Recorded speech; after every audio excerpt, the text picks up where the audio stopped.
Hoje eu resolvi contar um pouquinho sobre como é que o Dr. Douglas se tornou um cirurgião dentista há 36 anos trabalhando nessa área.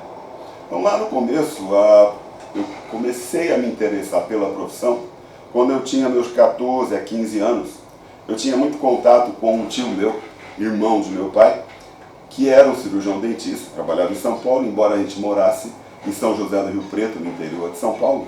Mas todas as férias a gente passava as férias na casa da minha avó, na praia, onde esse meu tio construiu uma casa para ela e os irmãos. E todas as férias a gente ia para casa da minha avó, que era sinônimo de praia. Então eu adorava passar todos os meus dias possíveis na praia. Era um excelente, fantástico estímulo para a gente não ficar de recuperação, já passar direto nas matérias do ginásio e do colégio, na época colégio. E esse meu tio era um cara extremamente divertido, extremamente espirituoso, e me ensinou as coisas como acampar, como pescar, diferentemente do meu pai, que era um professor de matemática da Unesp, uma pessoa pessimista, uma pessoa muito séria, mas no fundo ali a gente percebia um coração, mas é como ele foi criado. E ele, todas as férias então, ele assinava para mim uma liberação do juizado de menores para que eu fosse até a casa do meu tio sozinho. Então aos 13 anos eu já pegava ônibus de São José do Rio Preto para ir para a praia e passar o máximo de tempo possível e só retornando quando voltassem as aulas. E essa convivência então mais próxima desse meu tio, durante as férias, algumas vezes a gente subia para São Paulo e aqui em São Paulo eu ficava algumas horas no consultório dele e observando como é que era o trabalho dele, né? E não pela questão financeira, como minha mãe supunha, não, você quer ser dentista, você viu que seu tio ganha mais que seu pai. Não, de forma alguma. Eu comecei a me interessar e pegar gosto pela profissão. E isso aos 14, 15 anos. Quando chegou aos 17 eu já sabia que eu ia seguir a odontologia, ia ser um cirurgião dentista. Então com 17 anos eu prestei meu primeiro vestibular. Naquele tempo se fazia cursinho conjuntamente com o colegial.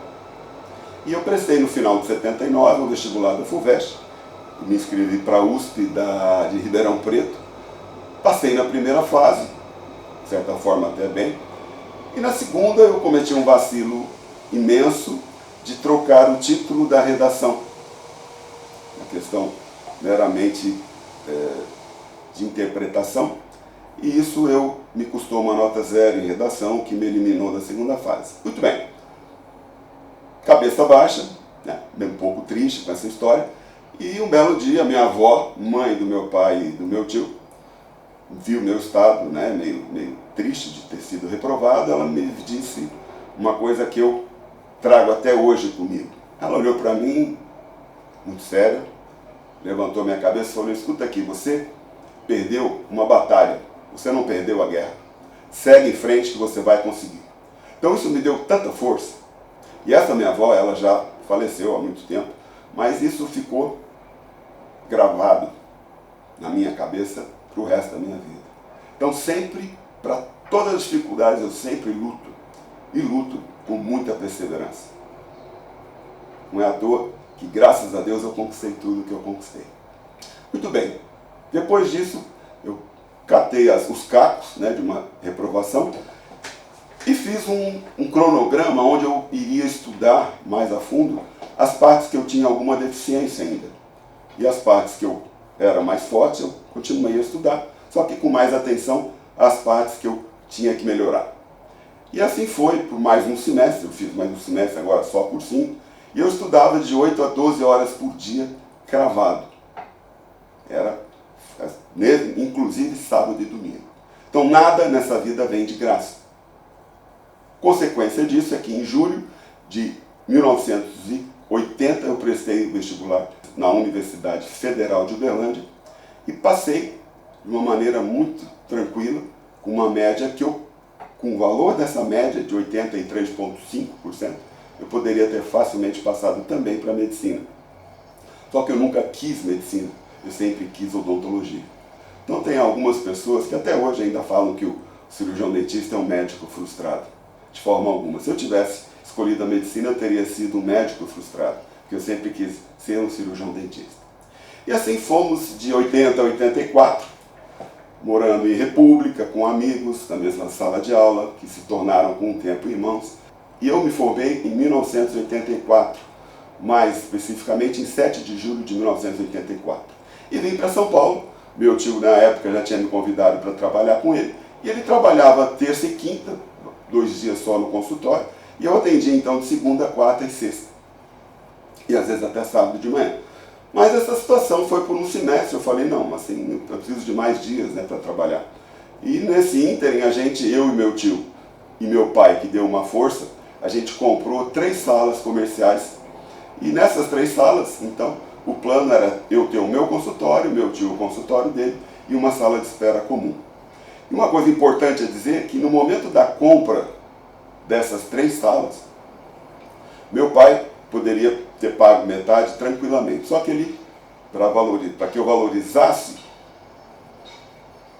a compra, para que eu valorizasse, para que eu conquistasse, ele pagou 1/4 e o outro 1/4 ele fez um empréstimo usando o crédito que ele tinha, com um empréstimo para que eu pagasse durante 3 anos.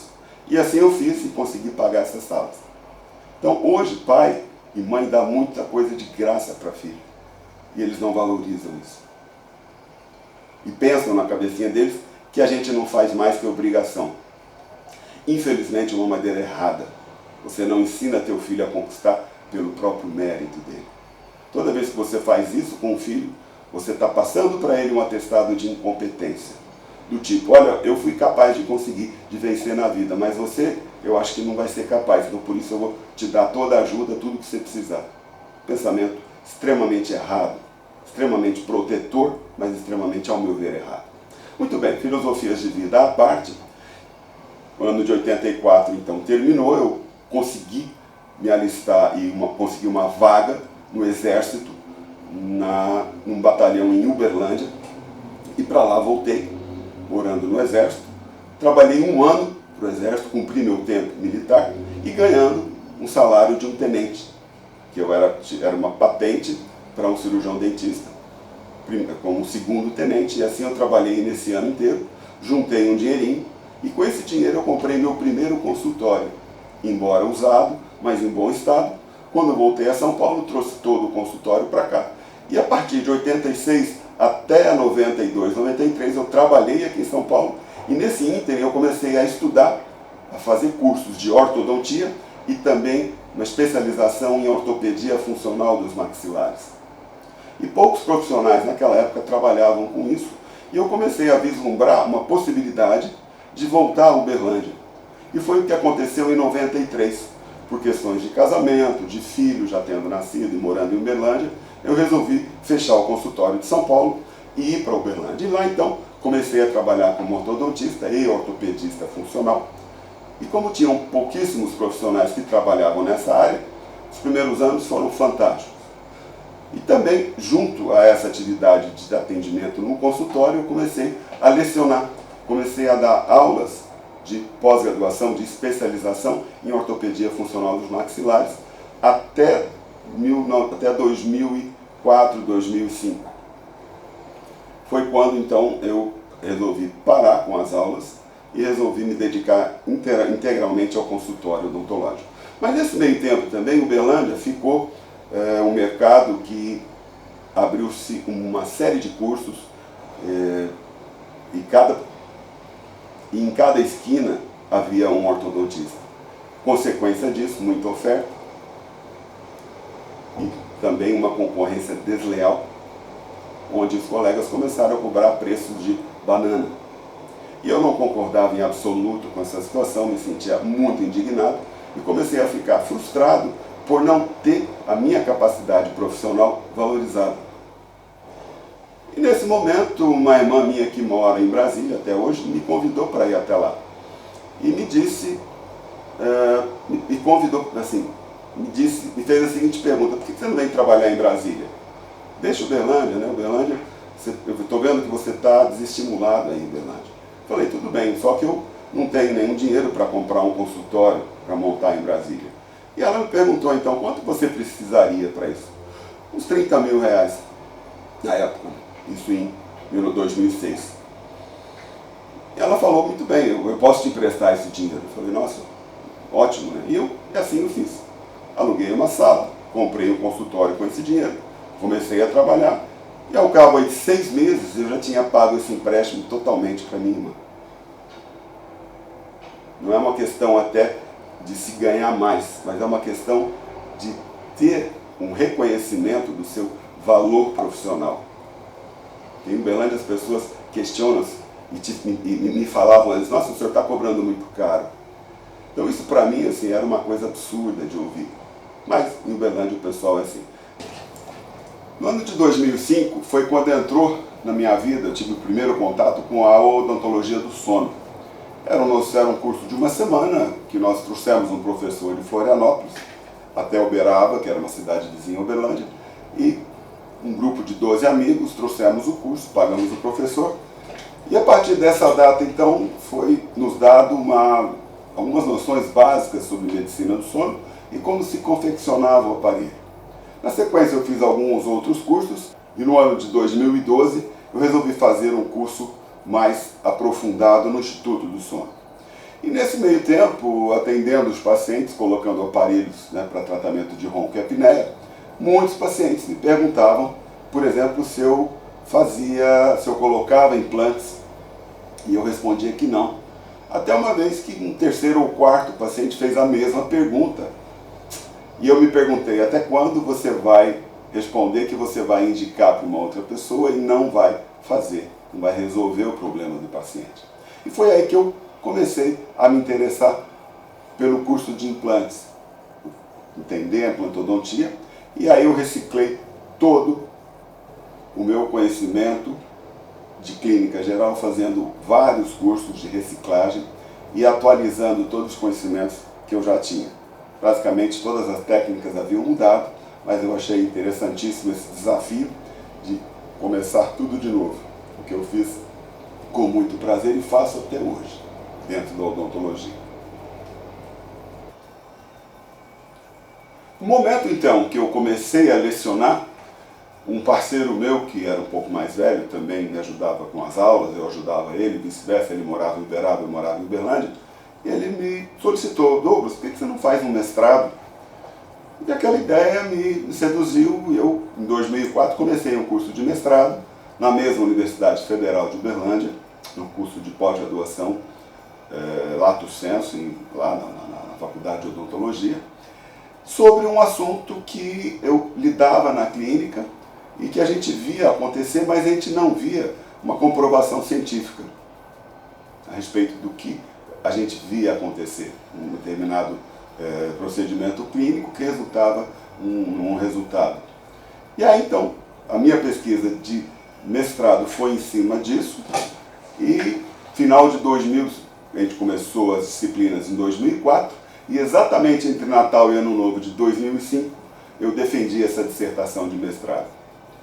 Algum tempo depois, lá para 2007, 2008, eu comecei a cursar o doutorado na mesma Universidade Federal de Uberlândia, porém, não no curso de odontologia, mas no curso de engenharia elétrica. Você deve estar se perguntando o que engenharia elétrica tem a ver com odontologia. Existe uma subdivisão na engenharia elétrica que chama-se engenharia biomédica, ou bioengenharia. Para você ter uma noção, todo aparelho que você vê, por exemplo, em clínicas, em hospitais eletrônicos, como um respirador, dos mais simples aos mais complexos, todos são criados dentro da engenharia elétrica, da bioengenharia. Então eu tive uma ideia de medir e quantificar os movimentos mandibulares através de dispositivos ópticos, eletrônicos. E eles tinham todo um laboratório e já havia um software em andamento, e a partir daí nós ingressamos cursando disciplinas, fazendo disciplinas como aluno acompanhante só, e depois, para isso eu tive que prestar um concurso, que eu passei, e depois eu me tornei um aluno regular, onde eu tive que prestar um segundo concurso para ser um aluno regular, já com um projeto de pesquisa em andamento. E no final de 2015, nós defendemos essa tese de doutorado, onde fomos aprovados também. Então essa visão acadêmica, essa visão de pesquisa também, ela foi muito importante na minha vida e é até hoje. Tanto é que isso me dá subsídios para realizar uma odontologia de alto padrão baseada em evidências científicas. Então sempre eu procuro oferecer o meu melhor para o meu cliente, calcado em pesquisas científicas que comprovam a eficácia de um tratamento ou de outro tratamento. Espero que você tenha gostado desse vídeo, que conta um pouquinho da minha história. Desde quando me formei em 84 até hoje. Obrigado pela sua atenção e o intuito era contar realmente uma história de vida. Muito obrigado então pelo seu tempo, um forte abraço e fiquem com Deus.